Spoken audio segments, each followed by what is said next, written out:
Congress party దేశమంతా ఈ party పరిస్థితి ఒకలా ఉంది. దాదాపుగా అన్ని రాష్ట్రాల్లో ఈ పార్టీ పుంజుకునే స్థితిలోనే ఉంది. మొన్న ఎలక్షన్స్ దానికి రుజువు. కానీ ఏపీలో మాత్రం కాస్త సీన్ రివర్స్లో కనబడుతోంది. బట్ ఇంతటి సంక్షోభంలో కూడా ఏపీలో కాంగ్రెస్ కొన్ని అంశాలు కలిసి వచ్చేలా ఉన్నాయి. అవేంటి? వైఎస్ఆర్ జయంతి సందర్భంగా జరిగిన కొన్ని పరిణామాలు రాజకీయాలు ఎలా మలుపు తిప్పే అవకాశం ఉంది? మరి ఈరోజు ఆంధ్రప్రదేశ్ ప్రజలు నేను అడుగుతున్నా, వైఎస్ఆర్ అభిమానులను నేను అడుగుతున్నా, వైఎస్ఆర్ పేరు మీద రాజకీయ వ్యాపారం చేసేవాళ్ళు ఆయన వారసులా, లేకపోతే నిజంగా వైఎస్ఆర్ గారి ఆశయం కోసం కష్టపడుతూ ప్రతి ఒక్కరికి తెలుసు, బడికెళ్ళే పిల్లగానికి కూడా తెలుసు ఆంధ్రప్రదేశ్లో కాంగ్రెస్ అంటే గెలుచుడు కష్టం సార్, సర్పంచ్ అయినా అని. సర్పంచ్ గెలవడానికి కష్టమైనా పర్వాలేదు, నేను కష్టపడతా అని ముళ్ళబాట ఎన్నుకున్నది వైఎస్ షర్మిల. కాంగ్రెస్ పార్టీ జెండా మోస్తుంది అని అంటే కేవలం వైఎస్ఆర్ ఆశయాన్ని కొనసాగించడం కోసమే ఈరోజు వైఎస్ షర్మిల బాధ్యత తీసుకున్నారు. తెలంగాణ రాష్ట్ర ముఖ్యమంత్రిగా, తెలంగాణ కాంగ్రెస్ పార్టీ అధ్యక్షుడిగా గాంధీ కుటుంబానికి వారిచ్చే ఆదేశాలను పాటించేవాడిగా 100% మీకు అందరికి అండగా నిలబడతాం, షర్మిల గారికి తోడుగా నిలబడతాం. వారసత్వం అవునన్నా కాదన్నా, తిట్టినా పొగిడినా రాజకీయాల్లో ఈ వారసత్వం చాలా కీ రోల్ ప్లే చేస్తోంది. ఎస్పెషల్లీ వైఎస్ రాజశేఖర రెడ్డి లాంటి చరిష్మా ఉన్న నేత కుటుంబం నుంచి వచ్చిన వారికైతే ఇంకా రెట్టింపు అవకాశాలు ఉంటాయి. దీనిని ఇప్పటికే ఒకసారి ఆయన తనయుడు వైఎస్ జగన్మోహన్ రెడ్డి ప్రూవ్ చేశారు కూడా. బట్ 5 ఏళ్లకే ఆయనపై ప్రజలకు చిరాకు వచ్చింది. ఇట్స్ మేబీ అంటే ఆయన పాలన తీరు కావచ్చు, ఆయనకు స్వతహాగా ఉన్నటువంటి లక్షణాల వల్ల కావచ్చు. తమ ఓటు తీర్పుతో ఇప్పటికే కోలుకోలేని దెబ్బగొట్టి ఆయన పక్కన పెట్టేశారు. ఇప్పుడు ఏపీలో కూటమి ఒకటే సూపర్ పవర్గా ఉంది, విపక్షం అనేది లేదు. అయితే ఈ గ్యాప్ కాంగ్రెస్కు ఒక గోల్డెన్ ఛాన్స్ అని చెప్పాలి. కాంగ్రెస్ వద్ద ఉన్న మరో బ్రహ్మాస్త్రం వైఎస్ షర్మిల. ఎస్, అదే వైఎస్ఆర్ కుటుంబం నుంచి మరో వారసురాలు షర్మిల. అయితే ఇప్పటికే ఆమె ఎన్నికల సమరంలో దిగి ఓడిపోయారు. బట్ ఎన్నికలకు కొన్ని రోజుల ముందే ఏపీలోకి రావడం ఆమెకు మైనస్. కానీ ఇప్పుడు బోలినంత సమయం ఉంది. దీంతో అటు షర్మిలకు కాంగ్రెస్కు మళ్ళీ బలపడే ఛాన్సెస్ ఎక్కువగా కనపడుతుంది. ఎందుకంటే ఆ స్పేస్ అక్కడ క్రియేట్ అయింది. నిజానికి వైఎస్ఆర్ మరణం తర్వాత పరిణామాలతో కాంగ్రెస్కు గడ్డుకాలం మొదలైంది. ఆ తర్వాత రాష్ట్ర విభజన దెబ్బకు ఆ పార్టీ దాదాపుగా కనుమరుగైంది. ఇచ్చినందుకు ఇక్కడ తెలంగాణలోనూ కాంగ్రెస్ పార్టీకి ప్లస్ అవ్వకుండా అయిపోయింది. అక్కడ ఏపీలో పోతుంది అనుకున్నది పూర్తిగా అక్కడ దుంపనాశనం అయిపోయినటువంటి పరిస్థితి. అప్పటికి వైసీపీలో చాలామంది నేతలు చేరిపోయారు. కాంగ్రెస్లో ఉన్న వాళ్ళే దాదాపుగా వైసీపీలో చేరారు. అతి కొద్ది మంది మాత్రమే చెప్పుకోదగ్గ పేర్లు ఉన్న వ్యక్తులు కాంగ్రెస్లో మిగిలారు. అలాంటి వారిలో కొత్త ఉత్తేజాన్ని నింపింది మళ్ళీ షర్మిల కాంగ్రెస్లో చేరడం అనే అంశం.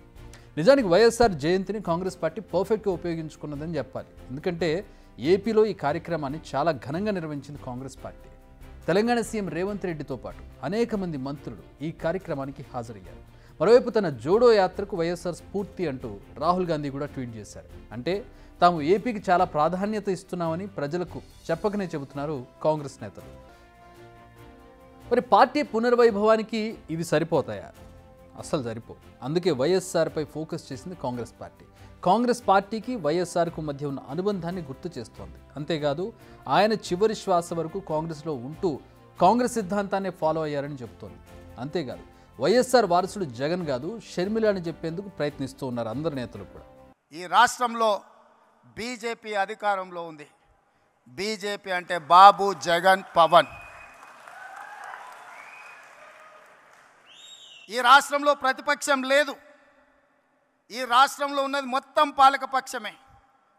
బాబు గారు మోడీ పక్షమే, జగన్ గారు మోడీ పక్షమే, పవన్ గారు మోడీ పక్షమే. మరి అంతా పాలక పక్షమైనప్పుడు ప్రతిపక్ష పాత్ర ప్రజా సమస్యల మీద మాట్లాడాలి, నిలదీయాలి, కొట్లాడాలి అని అంటే ఒక నాయకులు కావాలి.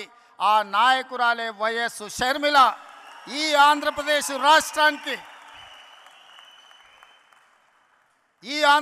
రాష్ట్రానికి ప్రజల పక్షాన, బడుగు బలైన దళిత గిరిజన మైనారిటీ మహిళల పక్షాన నిలబడి కొట్లాడేది, నిలబడి మాట్లాడేది, ఢిల్లీతో నిలబడి కలబడేది వైఎస్ షర్మిల.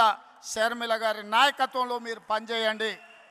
తప్పకుండా 2029లో రాజశేఖర రెడ్డి గారు ఏ విధంగా అయితే 1984లో ప్రస్తావన మొదలుపెట్టి 2004లో 20 సంవత్సరాలు కొట్లాడి ఆనాడు ఉమ్మడి ఆంధ్రప్రదేశ్కు ముఖ్యమంత్రి అయిండు. 2009లో ఈ ప్రస్థానం మొదలుపెట్టి 2029లో ఆంధ్రప్రదేశ్ రాష్ట్రానికి వైఎస్ షర్మిల ముఖ్యమంత్రి అవుతుంది. 2029లో ఏపీకి సీఎం అయ్యేది షర్మిలే అంటున్నారు తెలంగాణ సీఎం రేవంత్ రెడ్డి. ఇది కాంగ్రెస్ శ్రేణుల్లో నిద్రాణ వ్యవస్థలో ఉన్న జోష్ను తట్టి లేపడమే. అయితే ఇక్కడ షర్మిల కూడా కొన్ని చర్యలు తీసుకోవాల్సి ఉంటుంది. ఫస్ట్, ముందు క్యాడర్ను సమాయత్తం చేసుకోవాలి. కాంగ్రెస్కు దూరంగా ఉన్న లీడర్లను తిరిగి పార్టీలో చేర్చుకోవాలి. ఆనాడు వైఎస్ఆర్ రాజకీయ జీవితం కల్పించిన వారందరినీ మళ్ళీ ఏకం చేయాలి.